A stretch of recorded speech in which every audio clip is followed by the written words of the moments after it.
नमस्कार बंधुरा आमी शोभन तोमरा देखछो travel with Shobhan YouTube channel. आज के आमी एखन आछि विभूतिभूषण बंदोपाध्याय अभयारण्येर ठीक पाशे इछामती नदी और इछामती नदीर ठीक पाशे आमी दाঁড়িয়ে रयेछि।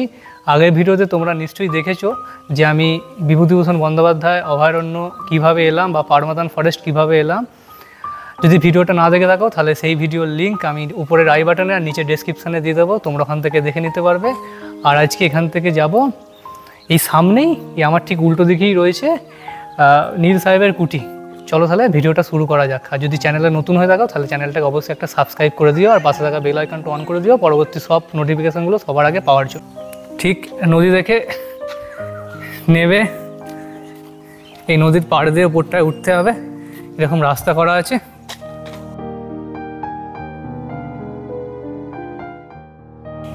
এদিকে কিছু খাবারের দোকানও তোমরা পেয়ে যাবে। আর এই দিকটাতে যে ঘাটটা রয়েছে ইছামতির ঘাটটা, চলো তোমাদের ঘাটটা দেখিয়ে নিয়ে আসি।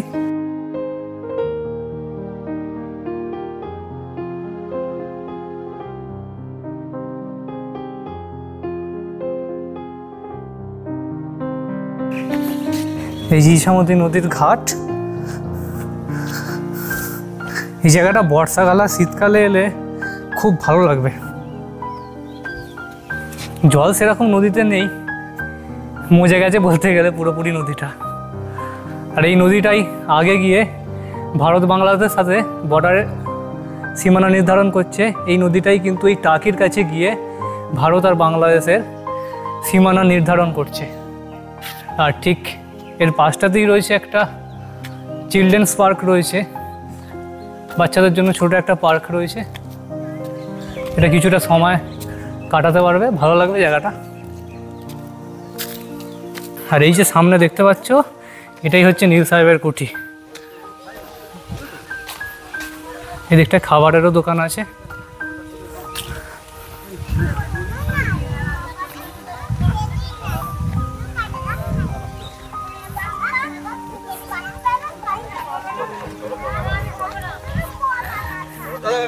এই যে ভগ্নপ্রায় বাড়িটা, এই বাড়িটার একটা ইতিহাস রয়েছে। সেই ইতিহাসটা তোমাদের আমি বলবো, তবে বাড়িটার ভিতরে গিয়ে আমি সেই বাড়িটার ইতিহাসটা বলবো। চলো তাহলে বাড়িটার ভেতরে ঢোকা যাক। পুরো ভগ্নদশা বাড়িটা হয়ে গেছে।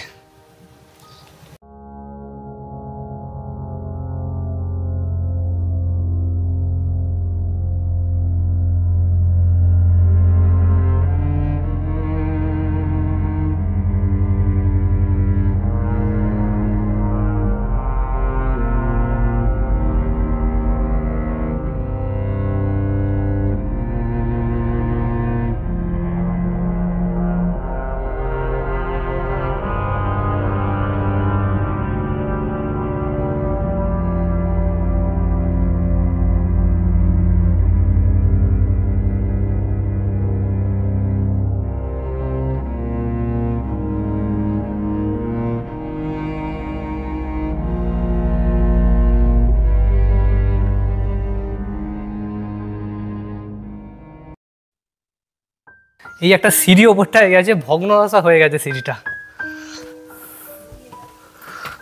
বাপ রে বাপ,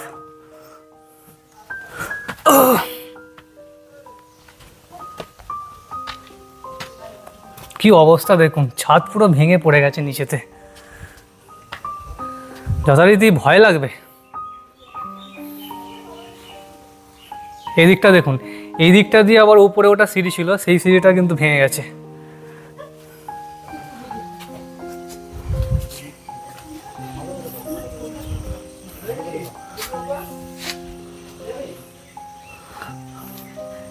এদিকটা পুরো ভেঙে পড়ে গেছে একদম নিচেতে।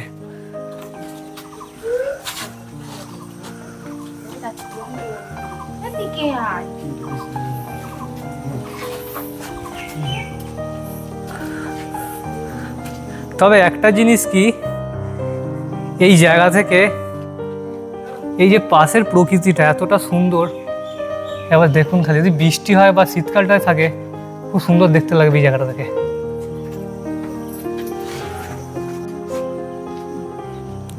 জাস্ট এখান থেকে ভিউটা দেখো।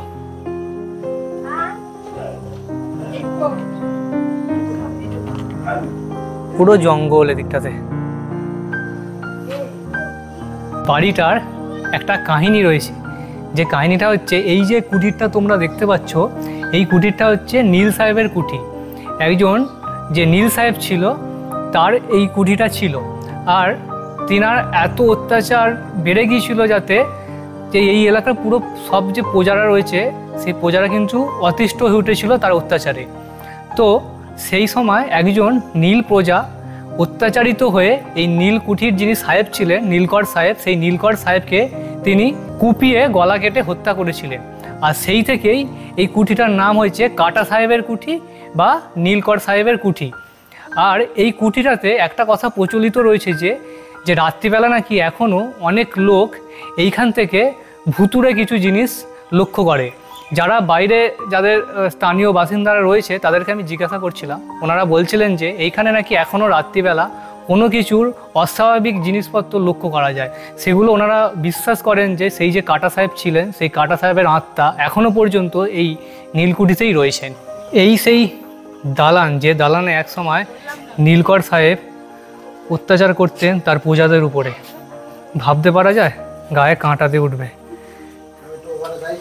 এই জায়গাটা দেখলে, যে পুরো ভগ্নদশা এই জায়গাটা। একসময় এইখানেতেই সবাই মিলে সাধারণ প্রজাদের অত্যাচারিত করত, এবং তারা অত্যাচারিত হয়েই এই ঘটনাটা ঘটিয়েছিল, নীলকর সাহেব হত্যা।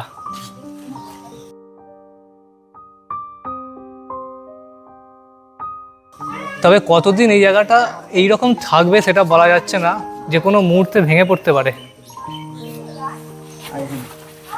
ভিডিওটা এখানেই শেষ করছি আমি। কেমন লাগলো ভিডিওটা তোমরা অবশ্যই কমেন্ট করে জানিও, আর যদি ভালো লাগে চ্যানেলটাকে একটা সাবস্ক্রাইব করে দিও। আবার দেখা হবে নতুন একটা ভিডিওতে। ততদিন ভালো থেকো, সুস্থ থেকো, টাটা।